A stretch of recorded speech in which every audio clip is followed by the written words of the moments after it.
तो दोस्तों आपका फिर से एक बार हार्दिक इंग्लिश सब में अभिनंदन, वेलकम। आइए हम एक्चुअली वर्ब के अगले लिंक में टू डू के डू डच डिड जो वर्ब्स हैं उनको थोड़ा सा समझ लेते हैं स्पीडली। देखिएगा, टू आपका है टू डू, आपका है टू डू जिसका हम डू डच और डिड तीन रूप है। ये आपके जो है प्रेजेंट में और ये आपके पास्ट में। तो एक साधारण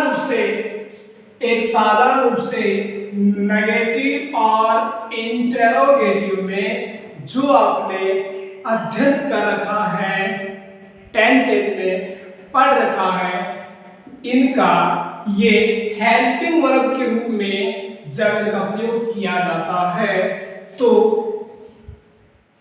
नेगेटिव और इंट्रोगेटिव सेंटेंस में प्रेजेंट में यूज किए जाते हैं और ये पास्ट में यूज किया जाता है।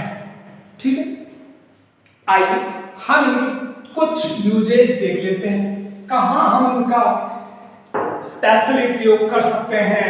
फर्स्ट में है कि आपने काफी हिंदी अनुवाद किया है लेकिन आपका है तो है।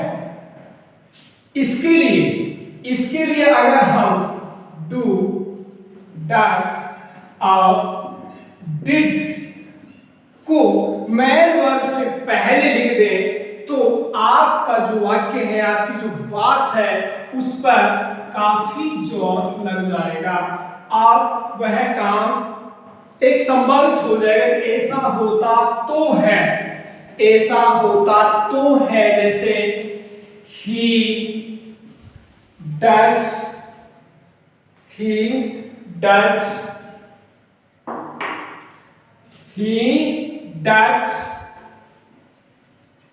complete his homework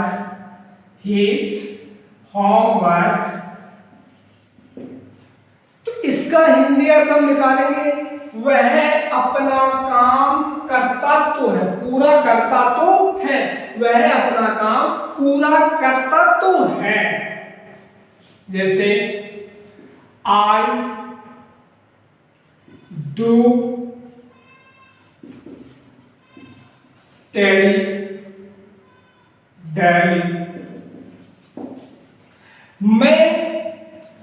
मैं रोजाना अध्ययन करता तो हूं, मैं रोजाना अध्ययन करता तो हूं। वन मोर देखते हैं। He does speak English, वह अंग्रेजी बोलता तो है, वह अंग्रेजी बोलता तो है। तो कहने का तात्पर्य एक वाक्य भूतकाल का लिख देते हैं। He did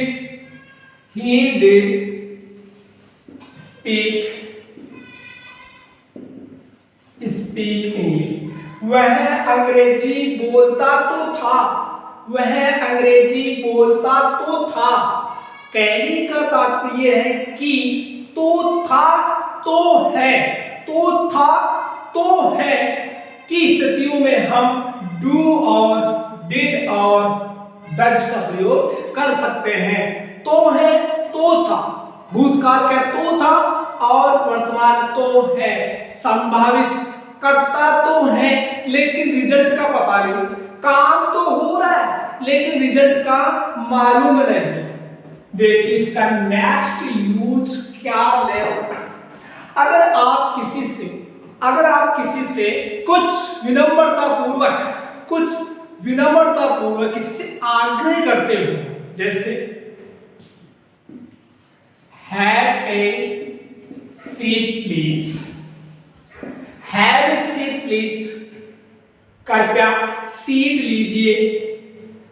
कृपया सीट लीजिए।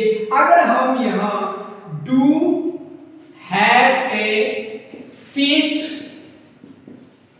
प्लीज लिख दें तब इसमें अत्यधिक विनम्रता आ जाती है, अत्यधिक विनम्रता का भाव छुप जाता है कि कोई किसी से अत्यधिक विनम्रता पूर्वक रिक्वेस्ट कर रहा है कि आप ये ग्रहण कीजिए, प्राप्त कीजिए। जैसे वन मोर है ए कप ऑफ टी, एक कप चाय लीजिए। तो अगर हम यहाँ do have a cup of T, अगर मैं यहां डू लगा दूं तो आपका वाक्य और ज्यादा विनम्र हो गया, और ज्यादा इसमें आदर भर गया है। जैसे मैं लिखूं डू कंप्लीट योर वर्क, और मैं लिखता हूं complete your work, complete your work. दोनों में डिफरेंस यही है कि इसमें एम्फेसिस किया है, इसमें जोर दिया गया है, विनम्रता की गई है कि आप कैसे भी अपने काम को पूरा करें। जबकि इसमें क्या है, एक सामान्य रूप से विनम्रता इसमें एक सामान्य रूप से रिक्वेस्ट की गई है, लेकिन इसमें बहुत ज्यादा विनम्रता आग्रह हो जाता है, जिससे सामने वाला उस काम को करने के लिए मजबूर हो जाता है। वो सोचता है कि मुझे करना ही चाहिए, शायद ये मेरे लिए अच्छा होगा। अपनी भलाई को मद्देनजर रखते हुए वह उस काम को पूरा करने की सोचता है। तो समझ में आ रहा है कि यूज कहां कहां ले सकते हैं। दूसरा रूप है, हम इसका यूज एक सूटेबिलिटी में ले सकते हैं। सूटेबिलिटी, उपयुक्ता में हम इसका यूज उपयुक्तता में ले सकते हैं। मतलब ये शायद अच्छा है, ये ना हो तो शायद ये चलेगा। अगर कोई वस्तु जिसकी आवश्यकता है उस वक्त वो नहीं मिलती है तो उसके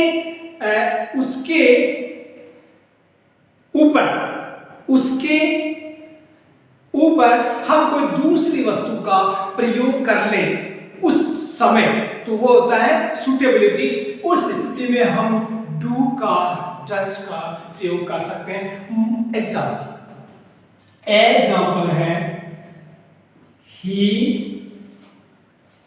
doesn't got a torch, उसे एक टॉर्च प्राप्त नहीं मिली। तो आप यहां प्रयोग कर सकते हो कि क्या will a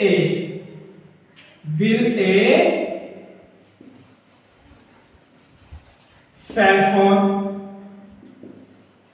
light do, तो क्या एक सेल फोन की लाइट चलेगी, काम आएगी, सही रहेगी, कि उसको एक टॉर्च प्राप्त नहीं होती है। तो उस स्थिति में एक ऑप्शन है कि आपके पास तो क्या ये सेल फोन की लाइट उपयुक्त रहेगी, सही रहेगी। चलते हैं, ये सूटेबिलिटी है। कोई आपसे कहे कि मुझे 100 रुपए की आवश्यकता है, आप उसको 50 रुपए दो। नहीं, क्या 50 रुपए में काम निकालोगे, एडजस्ट हो जाएगा? तो उस स्थिति में उपयुक्ता के मतलब एक वस्तु के बदले अगर उस समय कोई दूसरी वस्तु यूज ली जाए एक टेम्परेरी रूप से, तो उसके लिए भी आपका डू और डज का प्रयोग किया जाता है।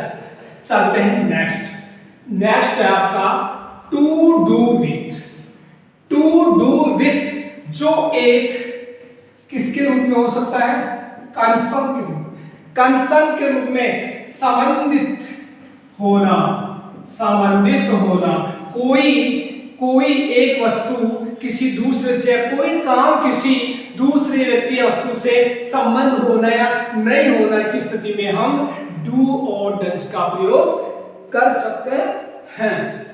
देखिएगा, इसका मैं एक एग्जाम्पल आपके सामने रखता हूं। It had nothing to do with me.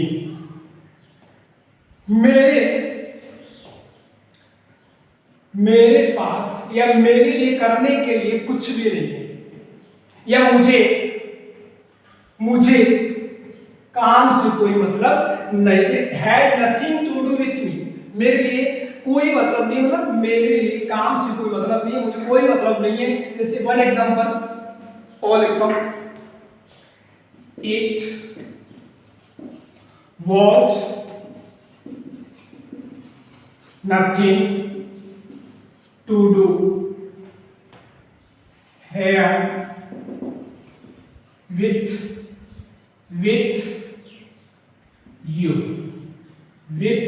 You. इसका आपसे कोई मतलब नहीं, कोई वास्ता नहीं था, इसका आपसे कोई वास्ता नहीं था, कोई संबंध नहीं था, कोई मतलब नहीं था, कोई लेना देना नहीं था, कोई लेना देना नहीं था। टू डू विथ, ठीक है। नथिंग है, थोड़ा गलत हो गया है, थोड़ा सा नथिंग है, टू डू विथ यू, ठीक है। चलिए नेक्स्ट यूज इसका क्या देख सकते हैं। नेक्स्ट यूज इसका कंजंक्शन सो नाइदर के साथ, कंजंक्शन सो नाइदर के साथ किसी एक ही काम को दो व्यक्तियों द्वारा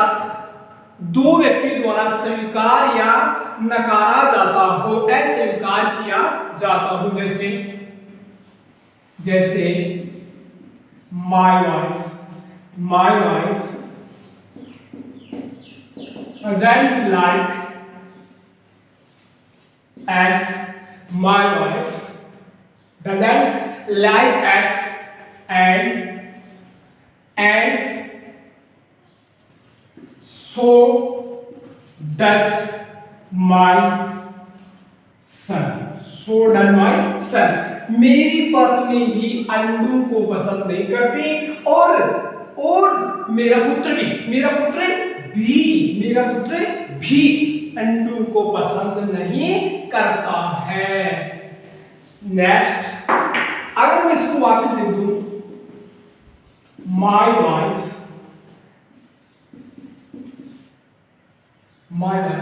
likes X,